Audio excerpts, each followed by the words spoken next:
Fala pessoal, tudo bem? Sejam todos bem-vindos, ao nosso segundo editorial do dia, o editorial da hora do almoço. Meu amigo, vamos lá. Tem coisa séria acontecendo. Está circulando agora um vídeo onde os líderes caminhoneiros, onde vários caminhoneiros estão pondo a cara e estão dizendo, confirmando aquilo que eu já falei em outras matérias para vocês, que os caminhoneiros estão dispostos a parar. Então, a gente vai tratar disso aqui com vocês. Eu vou colocar o vídeo, desse grupo de caminhoneiros falando que estão dispostos, que a partir do dia 20 desse mês vai parar o Brasil. E nós vamos falar um pouquinho sobre isso. Será que isso é verdade? Será que não é verdade? Vamos ver algumas implicações sobre esse caso e o quanto isso impacta você e impacta o Brasil também. Outro ponto. Lembra que ontem eu falei que existe uma estratégia do Lula que ele não contava com o fator Donald Trump. Eles já contavam como certa a vitória do Lula, contavam como certa a vitória da Kamala Harris contra o Trump, não esperavam com o fator Trump. E agora, com o fator Trump, o desenho teve que se refazer, ou seja, o sistema teve que se redesenhar todinho. E ontem eu falei para vocês qual era a estratégia. E aí veio uma matéria hoje confirmando tudo aquilo que eu falei ontem.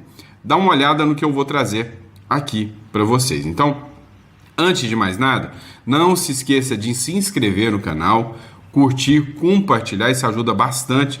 É sempre importante que você esteja inscrito para receber as principais atualizações do canal. E para você que busca aí, uma residência no Uruguai ou no Paraguai, entre em contato com a Imigra Mais, número 16 993210648, a melhor, sem sombra de dúvidas, empresa de imigração do Brasil, tá? Ali você vai se sentir com certeza seguro. Mas vamos lá, vamos de matéria, sem maiores enrolações aqui, O líder do PL sobre a vaga no STF. Para o parlamento, melhor é o Pacheco. Eu falei essa matéria aqui já na sexta-feira com vocês. Só que eu preciso regressar nessa matéria para vocês entenderem o que está acontecendo. O Sóstenes Cavalcante falou que de todos os nomes que o Lula pode indicar, o melhor para que possa dialogar com o parlamento, receber deputados, receber senadores, é o Pacheco, porque ele já teve ali uma história, uma trajetória. E aí lembrando que hoje os dois principais nomes são esses aqui, o Pacheco e o Messias, tá? E agora o Lula tem que indicar apenas um, porque foi o Barroso que pediu para sair. Mas há uma expectativa muito grande que a Carmen Lúcia peça para sair também. Então, aí sim, o Lula poderia indicar essas duas figuras. Acontece que para o Lula aprovar alguém, ele precisa passar pelo Senado. E hoje o Senado quer o Pacheco. Então, a possibilidade de que o Pacheco seja o próximo ministro do Supremo Tribunal Federal é muito grande mesmo. E aí, segundo o Sóstenes Cavalcante, para o parlamento é melhor o Pacheco. Ele tem relações. Hoje é senador e já foi deputado, afirmou o líder do PL, a coluna Igor Gadelha, falando que muitas pessoas, conhecem já o Pacheco dentro do Congresso, então é mais fácil o discurso. Mas o que eu tô vendo? Tô vendo mais uma vez, aquela boa e velha passada de pano, tentando te convencer que o Pacheco é melhor, tá? Que o Pacheco é melhor. Cara, não tem nada melhor. Ali é o menos ruim, O menos pior de ruim. Essa é a verdade. Mas hoje o Senado já mostrou que vai aprovar o Pacheco. É fato. O Senado já está fechado para aprovar o Pacheco. O tal do Messias lá, ele vai precisar ganhar o Senado.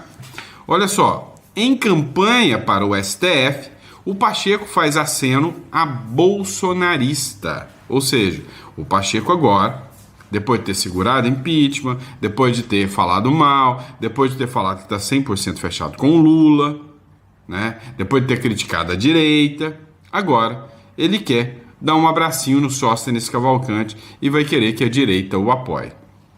Em campanha para ser indicado por Lula ao STF, o senador Rodrigo Pacheco decidiu fazer um aceno a uma liderança bolsonarista no Congresso Nacional.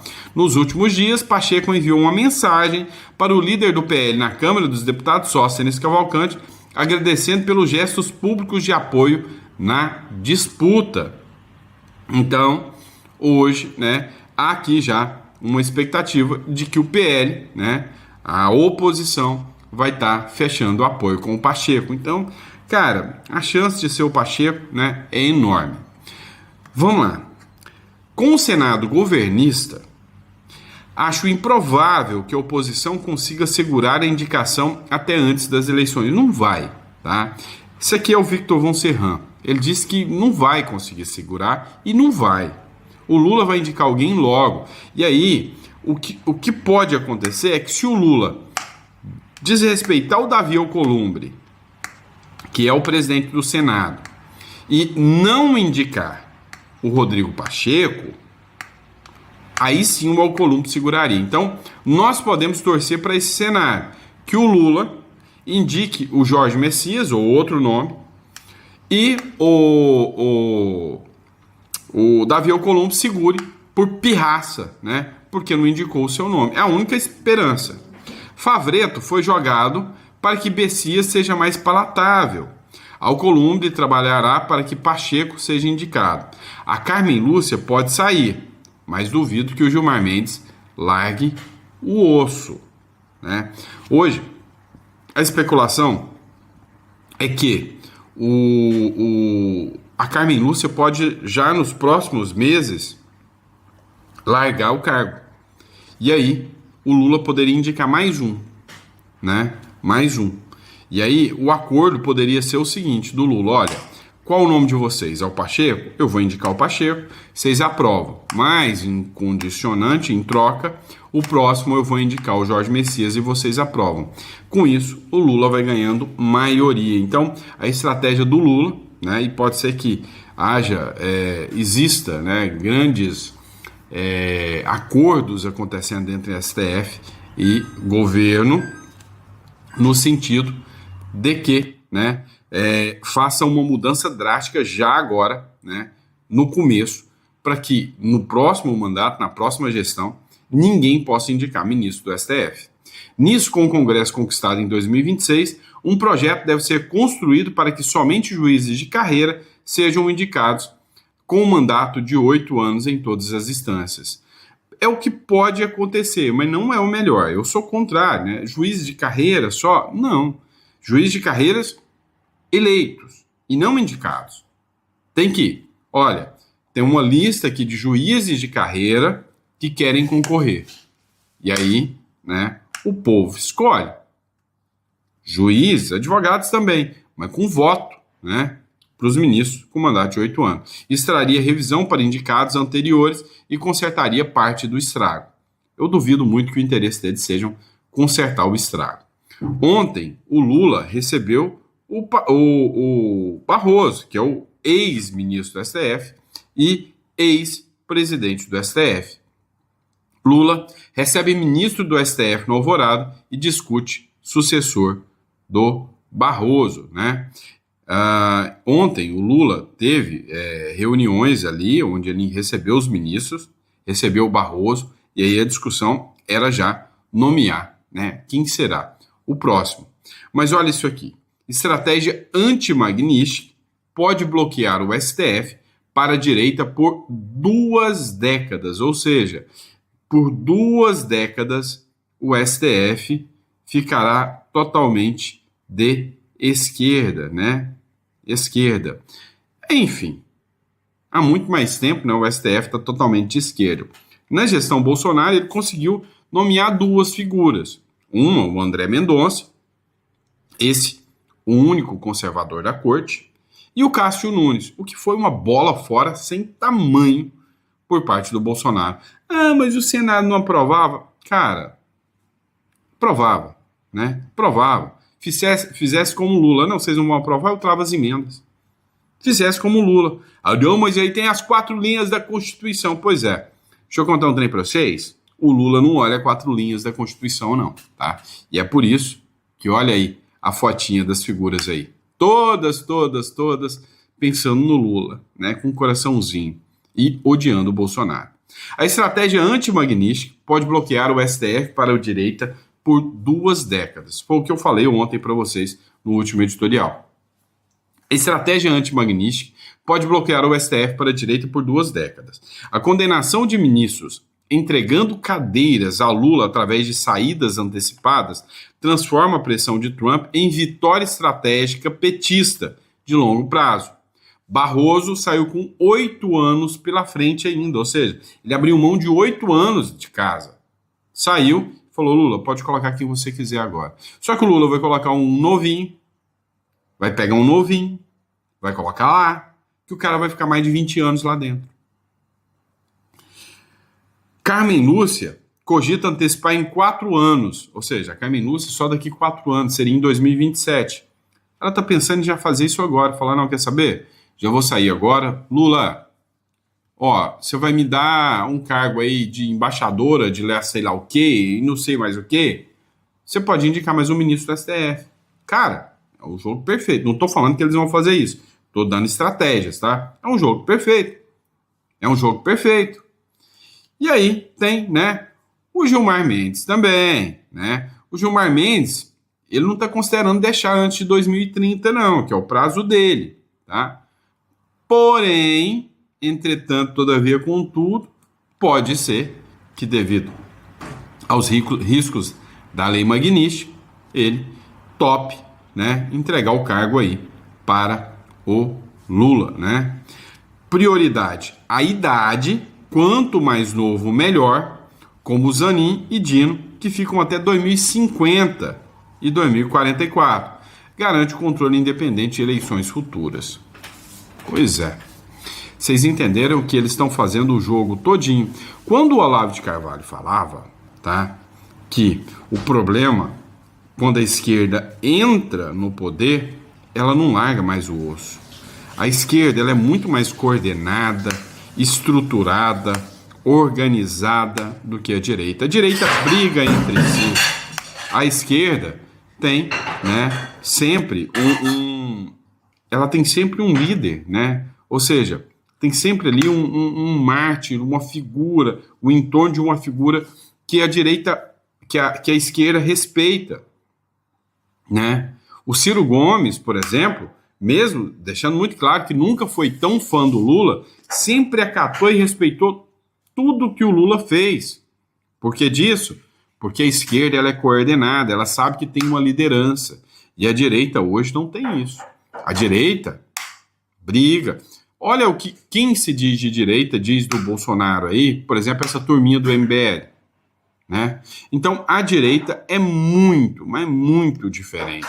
A turma da esquerda, que é dissidente do Lula, que é aquela esquerda, a turma da esquerda, que é aquela turma mais PCO, né, os comunistão radical mesmo, esses são isolados dentro do regime, do sistema.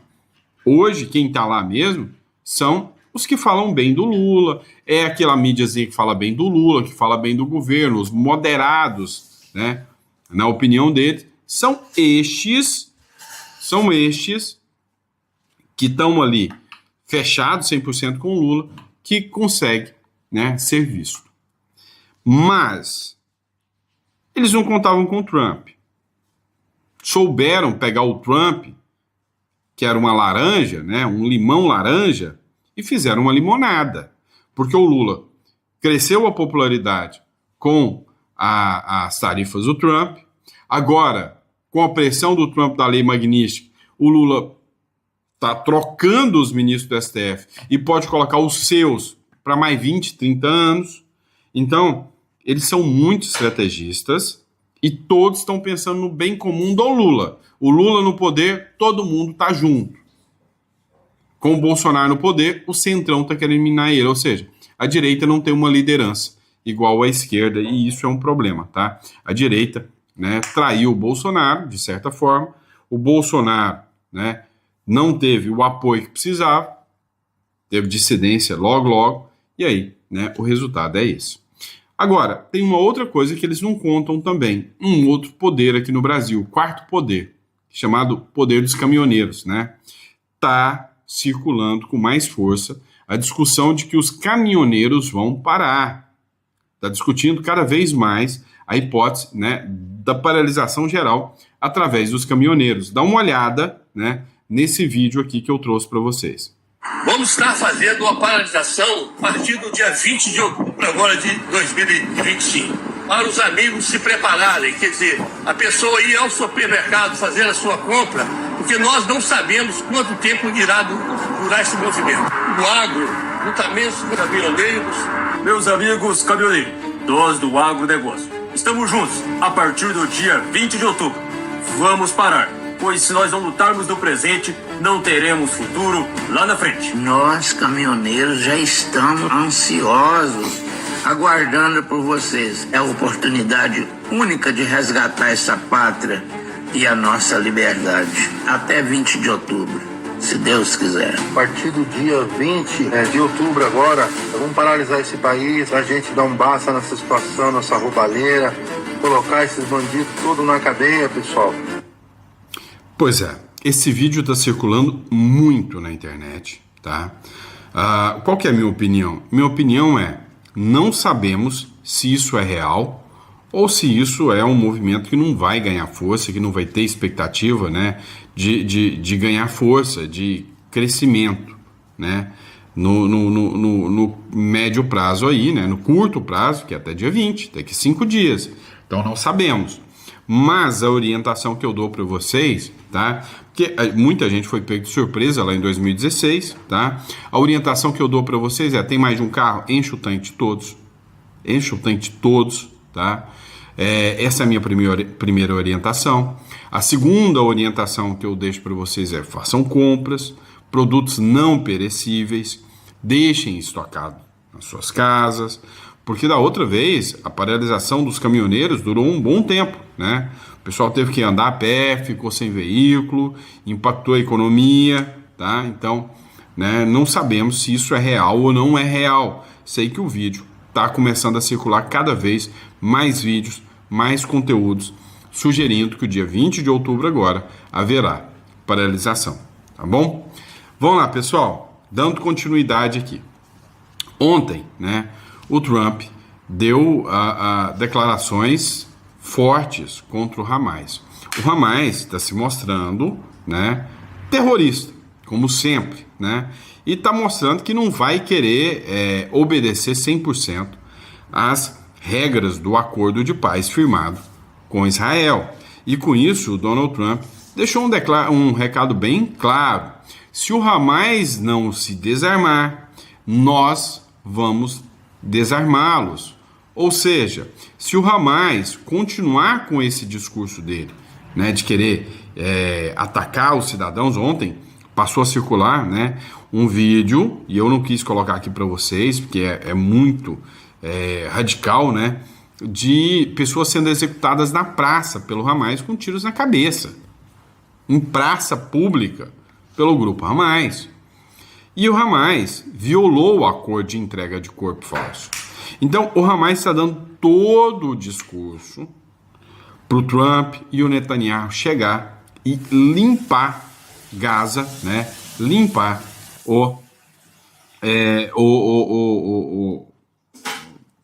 ali a região de Gaza, né? O Hamas do mapa, vazar com o Hamas do mapa. Dá uma olhada nessa publicação da Globo News. Olha, o exército israelense afirmou agora de manhã que o quarto corpo entregue pelo Hamas na noite passada não corresponde a nenhum dos reféns e cobrou: o Hamas precisa fazer todos os esforços necessários para devolver os reféns falecidos. Há quem diga que foi deliberado, outros acreditam que foi um erro, não sabemos. Os outros 3 corpos entregues ontem foram identificados. Uriel Baruch foi morto aos 35 anos no dia 7 de outubro no Festival de Música em Israel e seu corpo foi levado para Gaza. Ele tinha 2 filhos. O soldado Tamir Nimrod tinha 18 anos quando foi capturado em uma base militar na fronteira com Gaza. Eitan Levi, um taxista de 53 anos, foi morto e levado para Gaza após deixar um amigo no kibbutz Be'eri na manhã do ataque do Hamas. Israel já tinha identificado os 4 corpos entregues na segunda-feira. Guy Iluz tinha 26 anos, foi ferido no festival de música e morreu por não receber tratamento adequado no cativeiro. O estudante nepalês de agricultura, Bipin Joshi, de 23 anos, salvou vidas ao se livrar de uma granada arremessada pelos terroristas. Ele foi sequestrado e assassinado nos primeiros meses da guerra. Daniel Peretz tinha 22 anos e era capitão do exército. Ele morreu ao tentar impedir os terroristas de invadirem Israel e o corpo dele foi levado para Gaza. E por fim, Yossi Sharabi tinha 53 anos, foi sequestrado no kibbutz em que vivia junto com o namorado da filha. O rapaz foi libertado um mês depois e Yossi foi assassinado no cativeiro. Em resposta ao atraso na devolução dos corpos, o governo israelense anunciou que, a partir de hoje, vai reduzir pela metade a ajuda humanitária que entra em Gaza. Em vez dos 600 caminhões diários previstos no acordo, serão 300. Além disso, a passagem de Rafah, na fronteira com o Egito, onde dezenas de caminhões com comida e remédios aguardam liberação, ficará fechada. Pois é, né? Uma situação muito triste e já começa a mostrar, né, um certo descumprimento do acordo por parte do Hamas e o endurecimento do acordo por parte de Israel. Veja, né, como esses esquerdistas são um bando de filha da mãe, né, como são nojentos. Até porque, olha o acordo, Israel vai mandar 600 caminhões de comida por dia para dar suporte a reconstrução de Gaza. E mesmo assim, esses canalhas descumpriram o acordo e não mandaram os corpos, né, dos reféns correspondentes, né, que eles mesmos mataram, né? E aí é um absurdo como tem alguém vagabundo o suficiente para defender esse grupo, né, esse grupo terrorista. E esse é o tipo de gente, né, que a gente vê hoje dominando o país. Vamos lá, pessoal. Publicação do Rodrigo Valadares aqui, né? Ele teve um debate na CNN lá com o Lindbergh Farias, que é o líder do governo, e aí ele publicou o seguinte: líder do PT é desmascarado.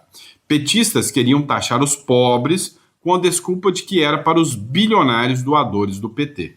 Dá uma olhada.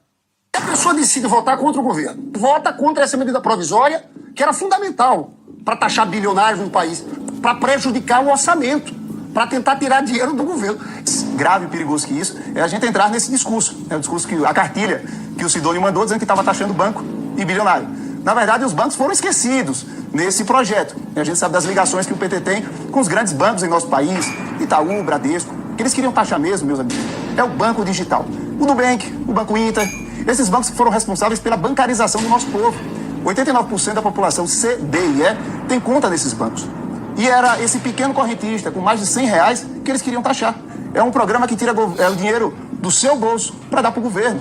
Bilionários, faça-me um favor, os bilionários têm os melhores escritórios de advocacia, de contabilidade, para poder fazer suas holdings, suas offshores, mandar seu dinheiro para fora do Brasil e doar muito para cada petista que apoia. A gente sabe que o PT é o partido favorito dos banqueiros e dos bilionários. Esse projeto que eles falam em BBB, bancos, BEDs e bilionários, na verdade é PPP. Ele atinge o poupador, ele atinge a previdência privada, ele atinge o coração do nosso país. Que bom que o Congresso deu a resposta, como muito bem o deputado Lindenberg falou, tiramos o dinheiro do governo para o dinheiro ficar no bolso do cidadão. Pois é, podia ter dormido sem essa, né? Podia ter ficado sem essa aqui. E é isso aí, né? Pega o poupador, né? A previdência e o pobre, né? É o pobre que vai pagar, né? O final aí, né? Isso aqui é a matéria do André Mendonça, que eu já, inclusive, até tratei com vocês. Vamos lá, vamos dar uma olhada nesta publicação aqui, ó. Olha só, o governo, ele tá fazendo de tudo, né? Para arrecadar mais dinheiro. Até os canudinhos de plástico entrou na mira agora do governo Lula, né? Ó, a mudança estabelece uma nova alíquota de 6,75% para seguintes produtos, ou seja, passam a ser taxados a mais agora. Canudos para sorver líquidos de plástico, ou seja, canudinho de plástico. pratos, xícaras, taças, copos e artigos semelhantes descartáveis de plástico, canudos para solver líquidos de papel ou cartão, pratos, xícaras, taças, copos e artigos semelhantes descartáveis de papel ou de cartão. Gente, mas é lógico que são os ricos e os bilionários que usam pratinho de plástico aí na casa da Dona Maria, não é? Então, assim, é mais um aumento de imposto, com certeza. Você é um bilionário e você deve ter aí uma vasilha de plástico, né? Uma Durex aí, não, Durex não, Duralex aí na sua casa, né? Uma vasilhinha de plástico, daquela que você empresta pro vizinho e nunca mais volta. Um roubo bilionário, né? Quando isso acontece, né? É um roubo não, é uma apropriação indébita bilionária, porque é coisa de bilionário, né? Então, assim, cara, tá caindo, né? Aos poucos, as máscaras do governo. Esse discurso que vai, vamos taxar os bilionários que comem em pratinho de papel e em pratinho de plástico, né? Ah, mas isso é pra festa, Sandro. Festa de bilionário tem taça de cristal, meu irmão. Tem louças importadas lá do deserto de não sei aonde, com gotas do orvalho das montanhas da Suíça. Ah, faça-me o favor, né, meu irmão? Falar que o governo... nós estamos atrás dos bilionários. Dane-se. E quando ele falou... O bom bilionário, o bom rico, procura um bom advogado que trabalha com hold offshore. Olha eu aqui, tá? É a minha especialidade. Meu foco é isso, né? Não é à toa que o papai aqui já, deu linha do Brasil, né? Porque eu sei como é que funciona a regra do jogo aí no Brasil, tá certo? Mas enfim, né? É o Brasil, né? A gente tem que encarar isso aqui, tá? A gente tem que encarar isso aqui como é o Brasil, né? Vamos lá, pessoal. Dá uma olhada nisso aqui. Eu vou ter que abrir aqui pelo Instagram, mas ontem o governo Trump publicou um vídeo, né, onde mais um barquinho de traficante da Venezuela fez boom. Vamos olhar isso aqui, né, para alegrar seu dia um pouquinho, seu horário do almoço, né? A gente gosta quando o CPF de bandido é cancelado. Dá uma olhada. Estados Unidos bombardeia barco perto da costa da Venezuela. Pum, explodiu, né? Trump disse que as embarcações estão ligadas a narcoterroristas. Rapaz, é uma precisão, né, nos tiros que os caras dão, né? E aí não sobra nem para contar história, né? Quando esses tiros chegam, né? Os caras só com um dronezinho, vai voando. Hoje tudo por computador, ainda grava, né? Para nossa alegria, os caras ainda gravam ainda, né? E aí, né? Mais um barquinho da Venezuela. É óbvio, né, que o presidente da Colômbia, o Petro, vai falar que eram só jovens trabalhadores. São jovens trabalhadores, tá? Mas não cola, né? O que me impressiona é que nessa aqui o Lula tá ficando caladinho. O Lula não tá falando nem dos Estados Unidos, nem da Venezuela. É impressionante como que nessa aqui, que tá aqui do lado, né, nem a turma dos petistas aí não estão falando salvem os venezuelanos, né, do Donald Trump malvadão, né? É triste, né? Outra publicação aqui para vocês do Sargento Gonçalves e do Cabo Gilberto. Aos risos e piadas, blogueiros da CNN anunciam que a PGR prepara um pedido de prisão de Eduardo Bolsonaro. Perderam, né? Porque a PGR não apresentou, né? Foi contra o pedido de prisão, mas olha a alegria dos meninos. Como o Paulo Gane Branco, então, deve se posicionar? Vamos lá, Uribe. Eu também, por hora, ainda não sei qual vai ser o conteúdo desse parecer, se ele vai defender, de fato, a prisão preventiva de Eduardo Bolsonaro ou vai entender que não é o caso. O que eu sei até o momento é que Paulo Gonet está nos ajustes finais desse parecer, que foi pedido pelo ministro Alexandre de Moraes, em razão de um pedido de prisão que foi feito por deputados da base do governo, né? Lindbergh Farias, por exemplo. Então, isso foi endereçado, né, ao Supremo por esses parlamentares da base, por entender que Eduardo Bolsonaro tem demonstrado um sucesso, né, de alguma forma, em relação à sua atuação nos Estados Unidos, quando os Estados Unidos acabaram, de fato, concretizando medidas sancionatórias, né, em relação ao Brasil, tarifaço de 50%, suspensão de vistos dos ministros, lei Magnitsky para o ministro Alexandre de Moraes e também para sua esposa mais recentemente. Até o próprio Eduardo Bolsonaro já disse, né, que se voltar ao Brasil, ele sabe que vai ser preso. Não tem nenhum mandado de prisão em aberto contra ele nesse momento, mas é justamente isso que o procurador-geral está ajustando para enviar ao ministro Alexandre de Moraes para ver se tem ou não fundamentos que possam justificar, né, uma medida extrema, que é um mandado de prisão preventiva. Nesse caso, né, se houver de fato uma manifestação pela prisão preventiva, isso ainda precisa ser definido pelo ministro Alexandre de Moraes, né? Pois é, não durou muito tempo, né, a risadinha da turminha. Por quê? Né? Porque o próprio Procurador-Geral da República se manifestou contrário, né, ao pedido de prisão do Eduardo Bolsonaro. Também, né, ia dar uma decisão agora, sabendo que o Trump não vai permitir, ele não vai ser preso lá nos Estados Unidos. Pessoal, recado rápido para vocês. Olha, internacionalize. Você que está no Brasil precisa entender um pouco mais a importância, né, da teoria das bandeiras, de usar outros países de forma benéfica para você, como a saída fiscal, como a residência em outro país, tá? E eu entendi isso, e é onde eu quero compartilhar com vocês. Entre em contato com a Imigra Mais, 16 99321 0648, converse, né, com os nossos consultores especializados e entenda a importância de ter um plano B. Meu amigo, são vários fatores. Primeiro, você acha que sua família hoje, né, tá num lugar satisfatório para você crescer, educar os seus filhos? Pois é, lá no Uruguai você tem, né, direito, por exemplo, para fazer um curso de medicina de graça. Quem sabe aí, você que está pretendendo aí gastar 15 mil, né, na educação do seu filho por mês, porque mandar o seu filho para uma USP, para uma federal, é uma sentença de morte moral para o seu filho. Então, você manda para fazer um curso de medicina, você vai gastar aí 4 mil por mês para bancar o menino lá, aprendendo um novo idioma, uma nova cultura, num lugar onde, sinceramente, se pode fazer com que o seu filho tenha condições melhores, até de num futuro, né, Europa, alguma coisa, caso ele queira, né? Além do que, né, você vai estar ali tendo a chance de ter uma conta bancária em dólar, protegendo o seu patrimônio, então vale muito a pena, tá? Entre em contato e fale com a Imigra Mais, beleza? Muito obrigado pela confiança, pela credibilidade, eu vejo vocês no próximo editorial. Abraço!